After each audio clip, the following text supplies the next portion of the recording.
जय हिंद, वंदे मातरम, जय सिया राम। दोस्तों, फिर से कुछ नई इन्फॉर्मेशन मैं आपके साथ में शेयर करूंगा।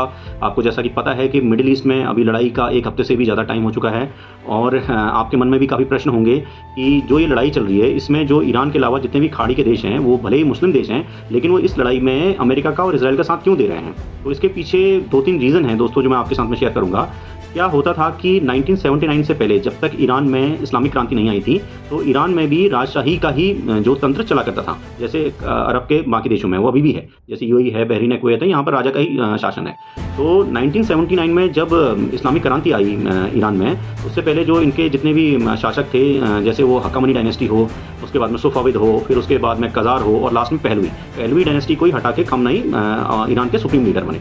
तो जो ये इस्लामिक क्रांति ईरान में आई, तो जो अरब के बाकी देश थे वो इससे थोड़ा भयभीत हो गए। उन्होंने सोचा कि क्या पता ऐसी इस्लामिक क्रांति या ऐसा जो क्रांतिकारी सिस्टम है कहीं उनके देशों में ना आ जाए, तो उससे क्या हुआ कि राजशाही को इफेक्ट पड़ सकता था। तो उन्होंने अमेरिका के साथ मिलकर कुछ ऐसा गठजोड़ बनाया कि उनकी जो राजशाही रही है ये बरकरार है। तो उसके लिए उन्होंने हमेशा ईरान के अगेंस्ट में ही रहे, वो जितने भी ये मुस्लिम देश थे।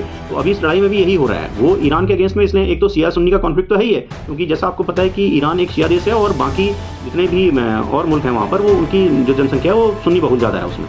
तो शिया सुन्नी का कॉन्फ्लिक्ट तो डेफिनेटली इसके अंदर पे है, और उसके साथ में एक राजशाही को बचाने का भी जो तंत्र है वो भी यहाँ पर काम कर रहा है। तो इसलिए जितने देश रहते हैं, जो अरब के बाकी देश हैं, हमेशा ईरान के अगेंस्ट में खड़े रहते हैं।